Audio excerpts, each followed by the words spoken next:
I think we're gonna wrap it up though. Actually, wait, is there a middle ground video? Isn't like a new middle ground we want to watch? Right? Millionaires versus minimum wage. Did you earn your money? I think this is gonna be a good one. This is gonna. Oh wait, Spider-Man's trailer. Oh yeah, we can. I mean, yeah, we can watch that. If not, I'll just watch it off stream. Ready?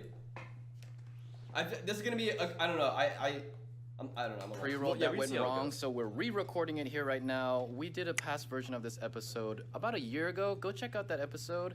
And Mel, you got something to say to our audience? Yeah, so we're getting a lot of questions asking, how can we bring middle ground to our college campus? Well, fill out the link in the description box below. Description box below. We're gonna come to your college campus. Okay, enjoy the episode. See you afterwards. I didn't get any boobs. What did I do when I started making money? I went and bought boobs. Like, that's what I wanted. You're gonna die from your implants. Like, I'll die a D cup. Wasn't it where? Yes, where have I been? Millionaires, minimum wage workers together spark dialogue about similarities. Hi, my name is Tim. I'm a community organizer here in LA. I work on environmental justice, social justice, housing justice, and incarceral state issues. My name is Christiana Hurt. I'm the owner of the seven-figure brand Wealthy College Kid, and I'm 24 years old. My name is Graham. I'm a real estate agent, real estate investor, and YouTuber. My name is Beatrice. I am 21, and I am a Target worker. My name is Brett Knudsen. I am an entrepreneur and an investor. Bro, I'm just saying. That guy drop ships, I bet. Bro, I guarantee you this guy, he's like a massive drop shipper and like he's into like, and he got like on the Bitcoin craze before everybody started. I mean, maybe not, but I get like a heavy drop ship vibe from this guy. Like he had a massive successful drop shipping store. So you guys, I wanted to and I got him. Investor. My name is Tiara Lucky and I am a minimum wage worker. I just hustle, do Instacart, and I'm also an actress. The first prompt is, I worked for everything I earned.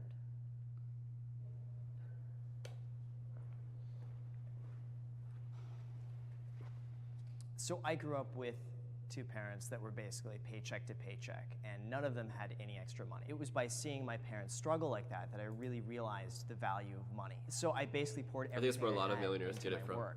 There were years, I would like say that. 4 How's years. that one quote go? Growing up poor was like is the biggest advantage, right? Years that I didn't have any friends. From 18 to 22, it was just me, and I was working from probably 8 a.m. until midnight, working as a real estate agent. I completely agree. I think that what a lot of people discount is all the sacrifices that are made. I didn't go to parties. I don't really honestly have like a ton of friends. And it's not like a sacrifice where I was like, I'm gonna have no friends, but you can only balance so many plates or you drop everything. And the plate that I chose to give up was a social life.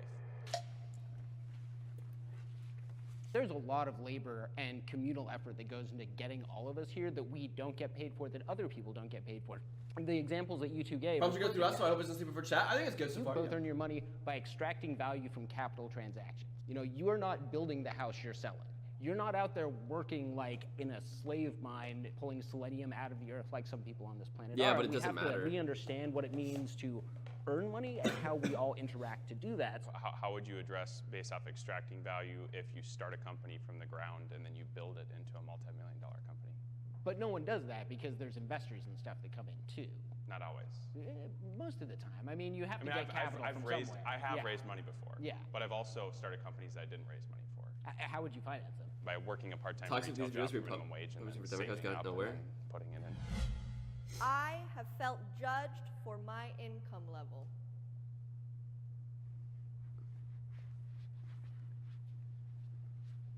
I think it's part of general society. We are always judging each other. Having used SNAP points before, like standing in a grocery store using the card that I've gotten for the government to pay for food and feeling the people behind me thinking that's something that you haven't earned or gotten. Has somebody ever asked you to use your SNAP on them? I mean, I have. Generally, there's not that much to go around. Is that legal? It's the same mentality. Is that legal? It's $1 versus SNAP. Somebody could still ask me to share. Well, you get it. Why can't you help me out? I didn't Don't step know if it is, forward yeah. because me personally, I surround myself with people that just like, what's in my bank account just doesn't matter to the people that are around me.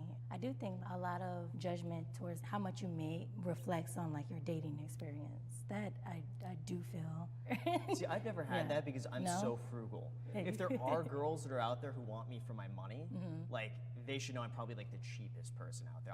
I literally will wait like 9 p.m. for happy hour to start just so I get the happy hour menu. And so, like, so I would be like the last person any sort of like gold digger would want. Bro, that's how David Dobrik is too, right? Like David Dobrik's like a multimillionaire, right? But he I was listening to his podcast one time and he said that he refuses to download like Postmates and Uber Eats and stuff like that because he doesn't want to like pay for the delivery fee, right? Even though he's like a millionaire, he can like definitely afford it. Like he just doesn't want to like, you know, he's very frugal. It's illegal in some cases. I've seen it with extended family. Yeah, like it's like I think it's one of those things that's like it's illegal, but nobody really minds it. Like you're gonna buy food and like what only have it for yourself. You're right. Like I don't know. It's on a card, and I've seen people buy cigarettes and food stamp cards. So who knows? Wait, yeah, dude, you can like buy crazy shit with like those cards, can't you? Like you can like, I don't know. I'm not sure. Love David and Jason's podcast, dude. Honestly, I haven't listened to David and Jason in like a year, but I know they still do it. It sounds good. I find myself in situations with these boys that have no job, no nothing, and I end up taking on these charity cases of relationships. Oh, why don't you put him on or build him up? And it's like, you can't build. Yeah, it's not Build-A-Bear. I mean, you can. I mean, I've met guys I've dated that, you know, go on to have successful businesses from my input. You know, you want to date somebody equal or greater, but then you don't want to be materialistic about like, well, I only date people with money because I make money. Exactly. Anyone can become rich if you work hard Without enough. a doubt. Yes, 100%. I agree with that. Wait, Chad, do you agree with that? Anybody can become rich if they work hard enough. That's like Do you agree with that? I feel this girl though. So many girls and even guys fall into a trap of trying to build up so other people who don't want to be built up. Yeah. True. I caught up on it, but you can definitely tell when Joe edits stuff in and out of it. Oh wait, does he edit it? Right. Does he edit it for them? I feel like here's the thing. It's like you like anybody can become rich if you work hard enough, but people have it better off than other people just by chance. Yep. So like that's a good point. So like let's say like you know like for example you could work on a business for like 4 years and maybe turn like 6 figures, right? But then another person could work on a different business for like 1 year and turn 7 figures, and it's like what the fuck, right? But at the same time, like you know, they just got a little bit luckier than you. So it's like it's like what that Casey Neistat quote? He says success is like when like luck meets opportunity. No, or opportunity meets hard work. No, luck is when like preparation meets opportunity or some shit like that. Something like that, yeah. Believe it's true, but there's some people who start way further back than us. Yeah, 100%. 100%.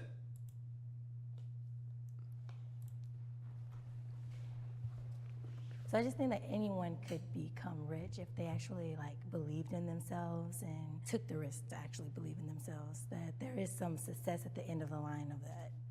I feel like a lot of it comes down to mindset first and really having the belief that you can do that. I know for me, one of my biggest concerns was I didn't have any skills whatsoever and I didn't get into college. I have like a 2.0 GPA in high school. Like it was terrible. I had such bad grades. But I really turned that into a positive, and I really believe this actually happened for a reason, because now I could pursue something else, which was real estate, because that didn't require a college degree. And looking back now, that was the best thing that had ever happened. True. That's like a really sticky situation with anyone can become like rich, and because I don't think that's completely true. A lot of people can if they have like connections and stuff, you know. But still, like, but you have to make those connections yourself though. Like obviously, like you know, like people before them get rich. Right, exactly. So like being successful obviously is like 100% heavy on connections, right? Like for instance, like if Miskiff wasn't friends with like Ice Poseidon and like all the boys, and he didn't go on that RV trip last year and make the connections that he did, he definitely wouldn't be where he is today, right? It's not a bad thing. It's just the truth. So the connections are true, but like Miskiff made the effort to make that connection, and it gave him success in the long run, right? You can, but luck is definitely in there as well. Also put into consideration with that risk that people are taking and what they are sacrificing. True. Sometimes people like they work 2 jobs, or sometimes they have other things going on. They have to pay their needs first. They don't always have like money for that, you know? Because like my dad, he's like a landscape worker. He has tried making his own company, and it doesn't always like work out. He has tried hard, It doesn't work. That's why I think it's like you have to have connects, you know? That's why. Do you mind if I interject? Yeah. In terms of building connections, I didn't have any connections either when it comes to working in real estate. And what I did to make the connections is I went to open houses every single Sunday. And like he put in the effort to make those connections. Like it's about like Blake and I always say life is about like who you know. Yep. Like life, and not even just like the connections that you get for success, but also like just like you become the people you surround yourself with as well. Like dude, life is just all about who you know, man. Yep. Connections is just a thing you have to put in the effort in order to pay for it off. Yeah, exactly. Like this guy, for example. Some people just have the aim and make it, and people don't. Right. Yeah. Desire and drive. I probably met at least 50 or 60 real estate agents, and it was through that I met one agent who was really gracious enough to say, if you want to come work underneath me, I'm happy to do that. And it was really that connection, which like you mentioned, connection, that I met that person through just really kind of putting myself out there to meet people. There's a lot of institutional and systemic barriers that we aren't really talking about. If you walk into like a Beverly Hills $5 million house not speaking English, they're probably not going to give you the like hookup. We don't tend to move within circles where those connections cross economic and socioeconomic lines. But even beyond that, I want to say like you took a big risk and your risk paid off. But what if your risk hadn't paid off? And that's for a lot of people who do try and start their own businesses, try and start their own YouTube channel. That risk doesn't pay off and there's no real safety net there. So we're not really getting an adequate side of people who have like taken that entrepreneurial risk and not been able to take it again. I'm almost worried it becomes a self-fulfilling prophecy, though. If you go in it fearing, oh, what am I going to fail, and that becomes your main focus, I think more people are less likely to take risks actually needed to succeed because they're more focused on not failing. Real. That dude. This guy's got a nice head on him. He's very very. That makes sense. Yeah, I think you're believable. Just true. Very knowledgeable. The level of action you take and the level of action you take determines your results, and it is cyclical. I am not obligated to give to the less fortunate.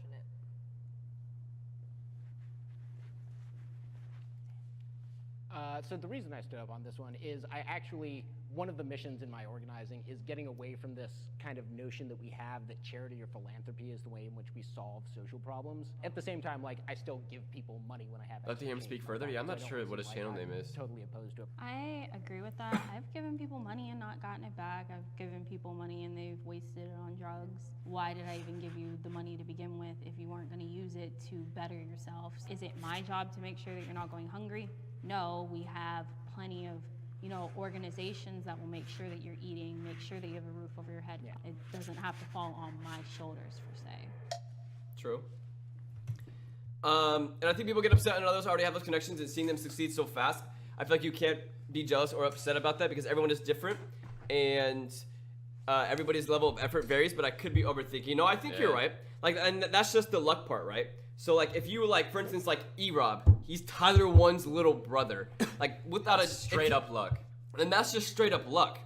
There's no effort in that, right? Like no effort in making that connection because it's like your blood, it's your brother, right?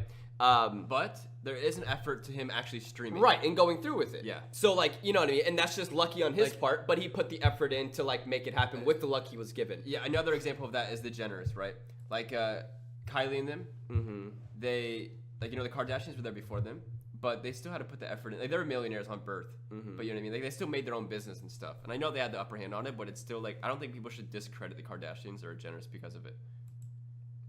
It's in your mindset, too, though, because if you're someone who comes from nothing, has a passion for something, then you're going to become as big as someone who loves a lot of people and basically given that life. If that makes sense at all, yeah. When you say, are you obligated to give to the unfortunate, it's always the mindset of, like, money. Well, guess what? I have no money currently to give. But I have like my morality, I have my goodness about me. I'm just trying to build a community, especially when you have a group of people that is creative and supportive, you build faster than just by yourself. I don't always donate with money. Sometimes I'll go and I'll fill bags of food for kids that are starving, you know what I mean? So it doesn't always have to be money. Like, I don't think it's our responsibility to give money based off of what we think the person's going to do with it. Like, that's on them if they choose to use it wrongly. It's our responsibility just to be generous. I am not afraid to spoil myself.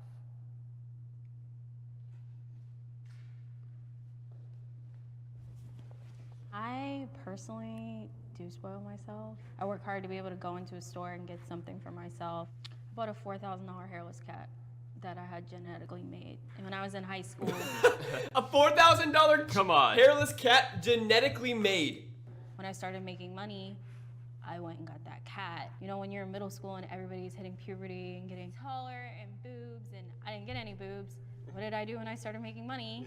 I went and bought boobs. Like, that's what I wanted. And, you know, there's the controversy of like, you're gonna die from your implants. Like, I'll die a D cup, and I have no problem with it. I'll die a D cup. So fuck it. I rarely ever treat myself. I basically keep my spending at the same as when I was like, 19 or 21. No matter how much money I make, I spend the exact same amount. For instance, it sounds crazy, but when I was like 17, I wanted a Lamborghini. And there was nothing I wanted more. I want to be that guy, 18 years old and pull up with a Lambo. Like, that was my dream.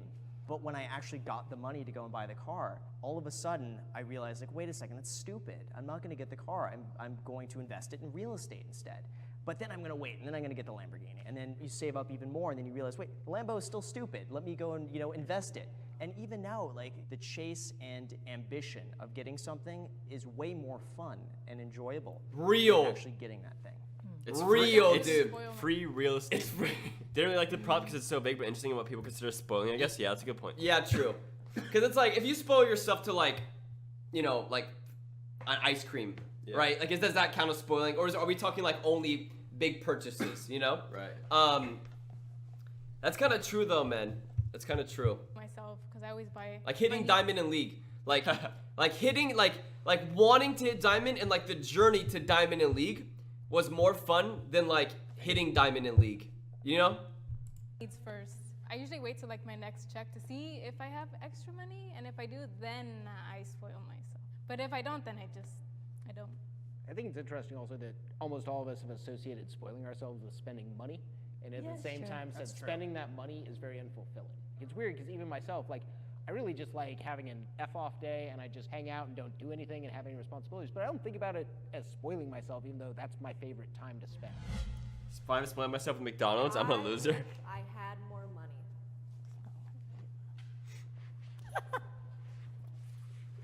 For me, I think it's always a comfort thing. The millionaires are always like whenever people get like, I never understood this. It's like you have like well, I guess I do understand it, but like a millionaire, it's gonna say like the question's like, oh, do you wish you had more money? And it's like, yeah, it's like I guarantee that they say like, oh, I'm comfortable, but like, like that was I like hitting it. Right, like that was their drive to begin with. Like they're like, you don't become a millionaire by accident, right? That I have a little bit more saved up or invested, and I think it could just be a psychological thing that no matter how much money I have, it's always psychologically never going to be enough because that becomes your new normal. So I think you're always chasing that. See, I want more money so that I can pay off like my debt and travel and like help some family members, and that's it. That's why I want money. I don't want to be like, oh, give me money, but like I just want it for my needs, or just for like a car because I need a car, or just stuff my family needs, stuff my friends need. I think for me, if I'm honest with myself, it's getting further away from how broke I was because I'm scared of that ever happening again. There is no end because of that. Shit, too real. Too fucking real. So, of course, everyone could always use more money. Like, I've met billionaires who could definitely say that they would want more money, but more, I want to see a society in which the money that we have doesn't determine all of our possibilities. Because it seems like when we talk about solving problems... This guy's way too smart to be working minimum wage. No, but that's the point. He doesn't care. Yeah, true, I guess. Money is not a thing for him. It's more of like a society-based... like a society where money really doesn't matter.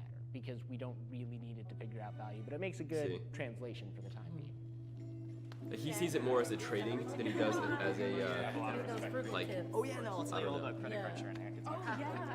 Thanks so much for watching this episode. That was a good video, guys. Yeah, that was a good video, man. Interesting topics like that. I love finances. I love I don't know, love finances, but like I don't know. I just love like interesting topics like that. Good video, man. Good video. Hey everybody, that was a clip from one of our live streams. If you want to make it out to one of our live streams, you can follow us on Twitch. The link will be down in the description below. Also, don't forget to drop a like and a comment on this video. We read every single comment. Every single one. See you guys.